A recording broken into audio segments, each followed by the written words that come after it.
Hello, আসসালামু আলাইকুম। আজকে আসছি এই পঞ্চগড় জেলার দেবীগঞ্জ থানার কালীগঞ্জ নামক স্থানে হযরত ভাইয়ের এই কৃষি খামারে। ওনার এই ভার্মি কম্পোস্টের সেই বিশাল আয়োজন, তার অনেকগুলো শাখা করা আছে, অনেকগুলো অ্যাপয়েন্টমেন্ট করা আছে। ভার্মি কম্পোস্ট উৎপাদন করে এবং উত্তরবঙ্গের মধ্যে একজন নাম করা উনি একজন ভার্মি কম্পোস্ট সারের উৎপাদক। এছাড়া ওনার বায়োগ্যাস প্লান্ট, তারপরে বস্তায় আদা চাষ থেকে শুরু করে ছাদ কৃষি, বিভিন্ন কৃষি সম্পর্কিত বিভিন্ন প্রজেক্ট রয়েছে। তো এখান থেকে শুধু সারই নয়, এখান থেকে তিনি কেঁচো সারও উৎপাদনের পাশাপাশি কেঁচোও বিক্রি করেন। তো আপনারা যারা নতুন কেঁচো সার তৈরি করতে চান বা পারিবারিকভাবে নিজস্ব চাহিদা পূরণের জন্য গোবর দিয়ে কেঁচো সার তৈরি করতে চান, যারা কেঁচো প্রয়োজন, যারা পিওর এমনকি যেটা আধুনিক মানের বিজ্ঞানসম্মত যে কেঁচোটা দিয়ে কেঁচো সার তৈরি করা যায়, সেই কেঁচোটাই ভাইয়ের কাছে পাবেন। আমি নিজেও একজন উদ্যোক্তা হিসেবে ভাইয়ের কাছে কেঁচো নিয়ে শুরু করছি, ইনশাল্লাহ সফলতা লাভ করেছি। এবং আমার বাগানগুলোতে যে সারটা তৈরি করে আমি দেই, সেই সারটা ভাইয়ের যে কেঁচো, এই কেঁচো দিয়ে তৈরি করা এই কেঁচো সার। তো ভিউয়ার্স, আপনারা যে যেখান থেকে দেখছেন বন্ধুদেরকে দেখার জন্য অবশ্যই শেয়ার করে দিবেন। আর যারা ভাইয়ের সাথে যোগাযোগ করতে চান, আমরা ডেসক্রিপশনে ভাইয়ের নাম্বার দিয়ে দেব। আপনারা এখান থেকে উৎকৃষ্ট মানের জৈব সার, ভার্মিক কম্পোস্ট এছাড়াও কেঁচো কিনতে পারবেন। তো ভাই, আপনার পরিচয়টা দিব, আপনার এই জায়গাটার পরিচয়টা দিবেন, যা দর্শকের দূর থেকে সরাসরি চলে আসতে পারে। আমার জায়গার নাম হলো কালীগঞ্জ, ঝাড়পাড়া গ্রাম। আমার নাম হজরত আলী। তো আপনার পেশা শুধু এটাই, এই ভার্মি কম্পোস্ট? পাশাপাশি কৃষি আছে, কৃষি কাজ করেন। যাই হোক, আপনার এটা কতদিন হলে এটা শুরু করার? 7 বছর পার হয়েছে। 7 বছর তো অনেক দিনের অভিজ্ঞতা। তো আপনার এই যে করতেছেন, এটা কিরকম সফল বা কৃষি ক্ষেত্রে কতটা গুরুত্বপূর্ণ আপনি কি মনে করেন? এটা খুবই ভালো, এই সার খুবই কাজ ভালো করে, মানুষ নিতেছে। তো আপনার বছরে বা মাসিক কিরকম একটা উৎপাদন হয়? বছরে কিরকম আনুমানিক? 60-70 হাজার টাকার মতো বিক্রি করেন। আর এটা দাম কিরকম দিচ্ছেন? কেঁচো বিক্রি করি 1500 টাকা কেজি, সার 12 টাকা। ও আচ্ছা, যাক, মোটামুটি ভালোই। আপনার যদি কেঁচো নিতে চান তাহলে 1500 টাকা কেজি, যখন হিউজ পরিমাণ থাকে। এছাড়াও বাজার আপ ডাউন করে। আর সার সরকারি রেট মানে 12 টাকা, বাট যখন একটু সহজলভ্যতা কম হয় তখন 15 টাকা 20 টাকা পর্যন্ত হয়।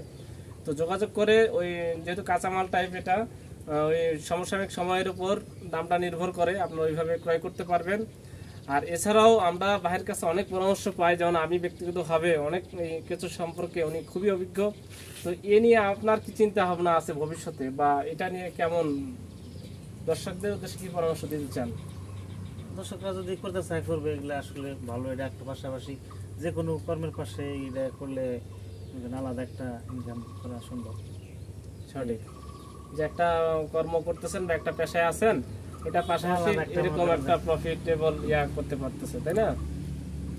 তো যাই হোক ভাই, ধন্যবাদ আপনাকে, অনেকটা সময় দিলেন।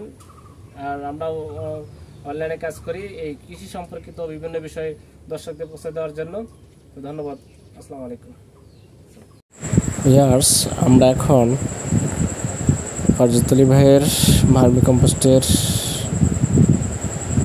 সমগ্র ভিউটা তুলে ধরবো, ঘুরে ঘুরে দেখাবো যে কীভাবে প্রতিটি কাপ সাজিয়ে কেঁচো সার উৎপন্ন হয়। দেখতে পাচ্ছেন প্রত্যেকটি বেডে গোবর দিয়ে উপরে ঢেকে দেওয়া হয়েছে, যাতে কেঁচোগুলো তার প্রাকৃতিক পরিবেশে সার উৎপন্ন করে। আর এই সারে পাশে দেখা এটি একটি বায়োগ্যাস প্লান্ট। সে একই গোবর বিভিন্নভাবে কাজে লাগিয়ে সর্বশেষ এটাকে সারে পরিণত করে গাছের উৎকৃষ্ট মানের খাবার হিসেবে তৈরি করা হয়। এই কেঁচো সার বাণিজ্যিকভাবে বিক্রি করে আজকে লাভবান হচ্ছে হযরত আলী ভাই।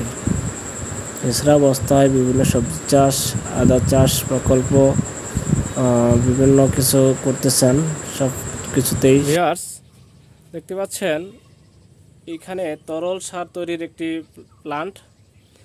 এখানে ভাইয়ের নিজস্ব উদ্ভাবনী একটা বুদ্ধি, এটা আসলো এখান থেকে যে কেঁচোটা পরিষ্কার হয়ে পানি দেওয়ার পরে ধুয়ে, যে কেঁচোর যে শরীরের যে একটা তৈলাক্ত ভাব, সেটা এবং পানিটা ধুয়ে, ওই গোবরের যে নির্যাসটা ধুয়ে এদিক দিয়ে গিয়ে ওই পাশে টাঙ্কিতে জমা হয়।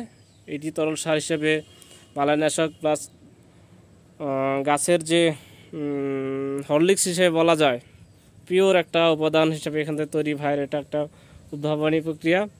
এছাড়াও এই যেগুলোতে রিং, যারা ছোটোখাটো তৈরি করতে চান তারা এরকম রিং করে করতে পারেন।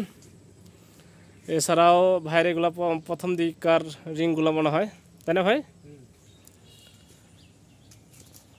তো সবসময় ভাই যেগুলো নিয়ে ব্যস্ত থাকেন, নিজেই পরিচর্যা করেন, সাথে লোক থাকে অবশ্যই।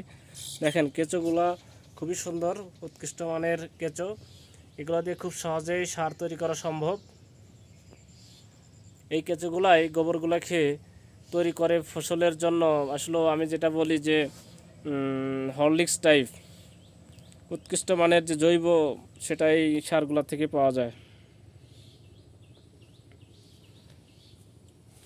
এছাড়াও ভাই প্রদর্শনী হিসেবে দেখেন বস্তায় আদা চাষ করছে, তো কেঁচো সার দিয়ে খুবই সুন্দর হয়েছে।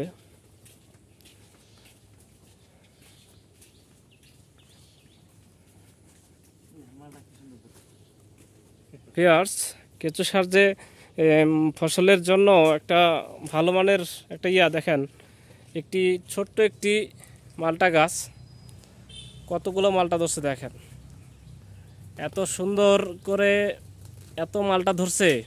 মূলত ভাই আসলে জৈব সারে কেঁচো সার ছাড়া অন্য কিছু ব্যবহার করে না। আপনারা যারা ছাদে বা বসত বাড়িতে এরকম ছোটোখাটো গাছ লাগাইছেন, তারা এইভাবে কেঁচো সারটা দিতে পারেন। দিলে দেখবেন যে এরকম সুন্দর এই মালটা ধরবে। একটা ঝোপায় দেখেন 4টা মালটা, 4টায় প্রায় 1 কেজি হবে। 2টা ডালে যে 2 কেজি হয়, বাকি সব মানে 4-5 কেজি মালটা দেখেন। এটা কি 12 মাসি নাকি ভাই? এই যে আবার ছোট দেখা যাচ্ছে আবার। ও আবার আসে। এটা করাইছে। হুম।